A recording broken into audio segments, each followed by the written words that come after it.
आपकी जिद, आपके अहंकार ने संसद ठप करवाया और आखिरी समय में आए कि विपक्ष तो हंगामा करेगा ही, जवाब न देना पड़े। Thank you. मैं शुरुआत करता हूं सबसे पहले इन दोनों के सेलेक्टिव एमनीशिया की वजह से। गलती इनकी है नहीं, उम्र के इस पड़ाव पर अक्सर ऐसी भूलें हो जाती हैं। मैं भाषा वैसे इनके वाली भी इस्तेमाल कर सकता हूं, इनसे बेहतर जानता हूं, लेकिन फिर भी ऐसी नहीं करूंगा। अनपढ़ों की तरह चीखने चिल्लाने का सर्टिफिकेट और लाइसेंस अगर आपके पास है तो उसका इक्वल लाइसेंस दूसरों के पास भी है। अगर आपको याद करने की क्षमता में दिक्कत है तो खास तौर पर मैं आपके लिए अलग से बादाम भिजवा दूंगा, लेकिन इतना अंधा अग्रेशन में नहीं होना चाहिए कि सब कुछ ही भूल जाओ। मणिपुर पर आदरणीय गृह मंत्री जी भी 2 घंटा 13 मिनट बोले थे। देश के गृह मंत्री हैं वो। 2 घंटा 13 मिनट एक एक आदमी का, एक एक सांसद का, एक एक पार्टी का लिख कर जवाब दिया था आपको। बहरे हो जाते हो क्या जब जवाब आता है आपके पास? आदरणीय प्रधानमंत्री जी बोले थे 2 घंटा 23 मिनट, लास्ट के 2 मिनट बोले, लास्ट के 2 मिनट बोले। अरे कोई स्मृति याद है जब आपके नेता कोई इंपॉर्टेंट बिल पर डिस्कशन हो रही हो और वॉकआउट ना करके गए हो? खड़े पैर भाग जाते हो भाई, कोई भी नहीं भागता इतनी तेज तो। और ऊपर से भाषण आकर देते हो, नहीं नहीं हमें तो इनका लेक्चर सुनना ही नहीं है। नहीं सुनना ना तो जाओ, छोड़ो सदन, बैठो जहां बैठना है। काफी अच्छे अच्छे अपने गांव से एफआई बना दिए, वहां जाके बैठ जाओ, मत लड़ो चुनाव। सुनना पड़ेगा। ये 56 साल के युवा को एक 56 साल के, मैं और शब्द भी इस्तेमाल करना चाहता हूं, अगर बस की नहीं है तो छोड़ दो राजनीति भाई।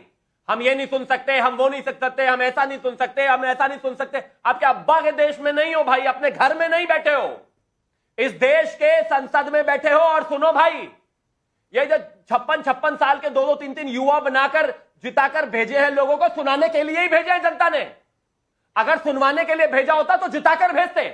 आपको हराकर आपकी औकातानुसार आपको जो है नंबर्स देकर उधर बिठाकर बैठा है कि सुनिए सत्ता क्या कहती है, सवाल करिए।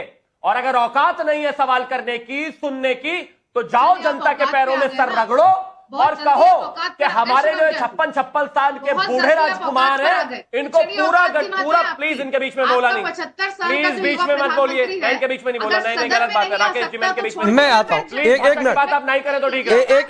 एक मिनट, मैं एक लाइन बोल दूं, आप लोग लड़ाई लड़िएगा। पूजा जी मैं एक लाइन बोल दूं, मैं आता हूं आपके पास। पूजा जी तुरंत आपके पास ही आऊंगा, आपको जवाब देने का समय मिलेगा। और ये औकात हैसियत शब्द छोड़ दे शिवम त्यागी, ठीक है? ऐसे शब्द नहीं इस्तेमाल करें। शिवम त्यागी बोलिए, पूरी करिए। देश नहीं चल रहा है तो वो रिटायर हो जाए। अगर उनके पास सदन आने के लिए टाइम नहीं है तो वो नहीं आएगा। पूजा जी मैं आ रहा हूँ। मैडम एक मिनट, मैडम शिवम की बात आ जाए, हो जाए, तुरंत आपके पास आऊंगा। इन्होंने प्रण लिया था ना। पूजा जी ये संसद नहीं है, मैं फिर कह रहा हूँ। इन्होंने औकात की बात, पूजा जी ये संसद नहीं है कि आकर हंगामा। ठीक है, वो औकात शब्द पर मैंने भी बोला कि ना इस्तेमाल करें। पूजा जी सुनिए, पूजा जी प्लीज सुनिए। मैंने शिवम त्यागी को बोला कि औकात शब्द ना इस्तेमाल करें, और मैं आपको कह रहा हूं, आपको जवाब देने के लिए जनता पार्टी पर कुछ नहीं बोलेंगे, मीठा गप होगा। इन्होंने औकात की बात की, आपने चुप कराया। आपने सुना औकात की बात? आपने सुना? आपके प्रधानमंत्री आपने सुना? पूजा त्रिपाठी, प्रधानमंत्री की औकात? पूजा जी आपने सुना? प्लीज सुनिए। इंस्टाग्राम पे पूजा जी नहीं अच्छा लगता, फिर मैं आवाज। अगर सदन से डर लगता है, अगर विपक्ष से डर लगता है, अगर सवालों से डर लगता है, अगर जेएनजी से डर लगता है, तो घर अब पूजा जी उससे अब रुक जाइए। अब देखिए आप लोग वही कर रहे हैं जो आप लोग सदन में करते हैं। दिक्कत ये है, आपने इनको चुप कराया। औकात आप अगर पूजा त्रिपाठी, एक मिनट सबकी आवाज डाउन करिए। पीसीआर अब दूसरा, एक मिनट शिवम त्यागी आप भी नहीं बोलेंगे। पूजा जी जब बोलते समय ना आदमी सुन नहीं पाता है, हम भी लगातार बोलते रहे और पीसीआर कुछ कमांड दे तो हमें सुनाई नहीं देगा, इसलिए कमांड सुनने के लिए हमें चुप होना पड़ता है। मैं शिवम त्यागी को टोक रहा था, अगर आप चुप रहती तो सुनती कि औकात शब्द का ना इस्तेमाल करें। चलिए मैं आ रहा हूं, 1 मिनट शिवम की बात पूरी होने दीजिए, फिर आपके पास आ रहा हूं तुरंत। प्लीज आप सबकी आवाज अप है, बोलिए शिवम त्यागी। Thank you. अभी तक तो आपके नेता की औकात की बात हो रही थी और ये कोई शिवम नहीं, प्लीज औकात पर मत जाइए।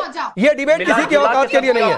मैं फिर बोल रहा हूं शिवम त्यागी, ये डिबेट औकात के लिए नहीं है, किसी की देखने के लिए। आप सही शब्दों में भी उसको आप कह सकते हैं, बोलिए। बिल्कुल औकात पे नहीं आ रहा हूं, दर्द इतना बुरा इस शब्द का लग रहा है, इतना बुरा लग रहा है इस शब्द का। मैं सिर्फ एक चीज कहना चाहता हूँ, मैं किसी के बीच में नहीं बोला।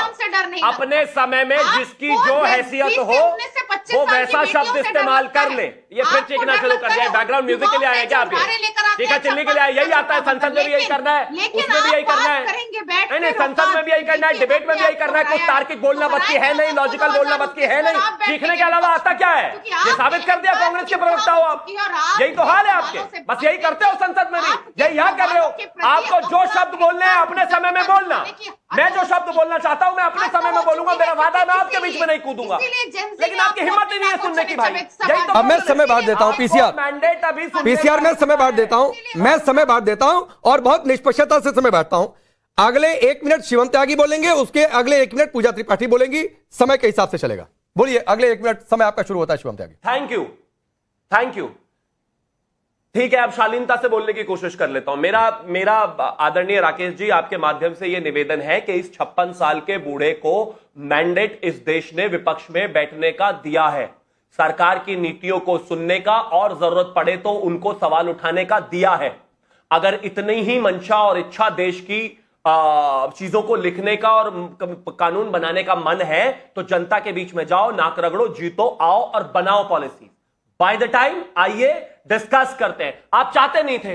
11 तारीख से पहले इनफॉर्मली 4 बार इस देश के संसदीय कार्य मंत्री जी ने कहा कि आइए इस विषय पर चर्चा करते हैं। 11 तारीख को आधिकारिक तौर पर ओम बिरला जी के यहां पर जाकर पत्र दिया कि आइए डिस्कस करते हैं। डिस्कशन चाहते नहीं थे। मर्यादा पुरुषोत्तम भगवान श्री राम को लेकर भी जिस तरीके से साधु का भेष भर के 43 मुकदमे वाले जिस आदमी के ऊपर डकैती के मुकदमे थे उसको बिठाकर अपमानित किया, फिर उसके बाद संसद में यह भाषा का इस्तेमाल करना है तो सुनिए, यही भाषा का जवाब मिलेगा और ऐसे ही मिलेगा। नहीं शिवम, लेकिन जनता शिवम आपके 1 मिनट हुए। मैं एक बात आपसे पूछना चाहता हूं, फिर मैं पूजा जी के पास जाऊंगा।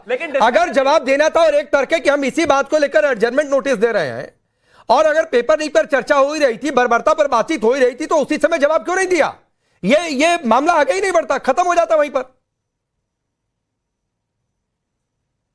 नहीं खत्म हुआ। उससे पहले एक बात बताइए मुझे, उससे पहले नए कानून पर भी चर्चा हुई थी। बच्चों का भलाई चाहता कौन है? जब नए कानून पर, पेपर लीक पर चर्चा हुई, 56 साल के बूढ़े को मिला था पूरा का पूरा 55 मिनट का समय।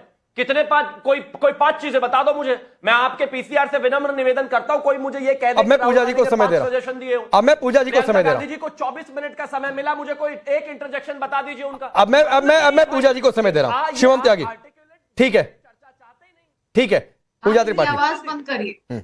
बोलिए। हाँ, तो जो आप 55 साल के बात कर रहे हैं, उनके पास इतनी हिम्मत और कुवत है कि वो रोज सदन में आते हैं, लेकिन आपके जो 75 साल के जो सो कॉल्ड यंग जनरेशन है, जो आजकल डियर फ्रांस करके इंस्टाग्राम रील बनाते हैं, कहाँ है वो? आप 20 जुलाई को हुई, आपने बिल पर चर्चा किया, 20 जुलाई पे सारे सदन में बिल पर चर्चा किया, प्रधानमंत्री कहाँ थे?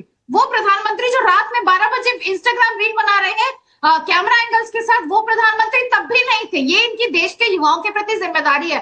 अभी सनातन के अपमान पे शिवम त्यागी को बहुत बुरा लगा, पर सनातन का अपमान तब नहीं हुआ जब नितिन नवीन की रैली के सामने एक बंदा हनुमान बनकर उनके आगे नाच रहा था, तब सनातन का अपमान नहीं हुआ।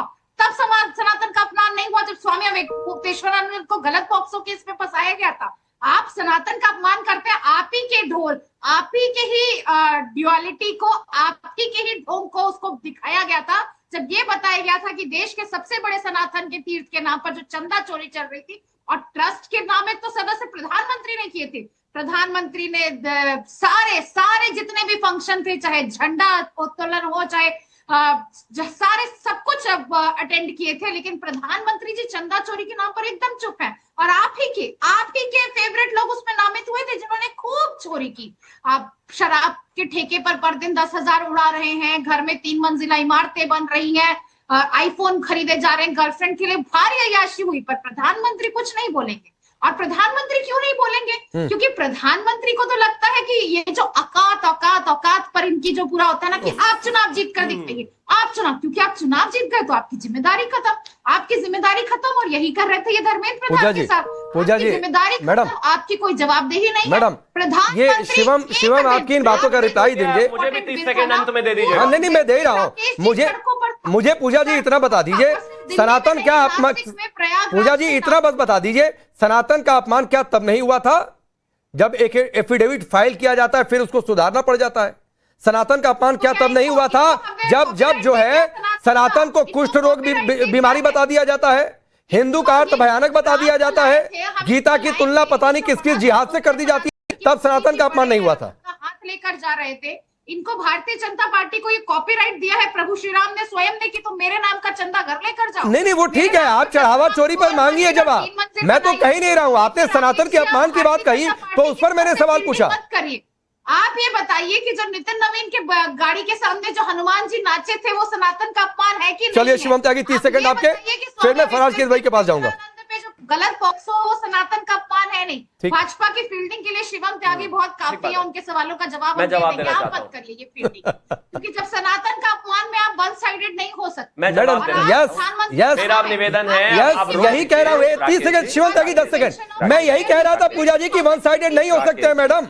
बिल्कुल आप हनुमान जी पर सवाल उठाइए, बिल्कुल आप चढ़ावा चोरी पर सवाल उठाइए, लेकिन फिर इस पर भी बोलिए कि सनातन को बीमारी किसने कहा, एफिडेविट कहां से आया, हिंदू का अर्थ भयानक किसने बताया, गीता की तुलना किससे किसने की, सैफरन को टेररिज्म से किसने जोड़ा, किसकी पार्टी लाइन थी, फिर वो भी चर्चा हो जाती है।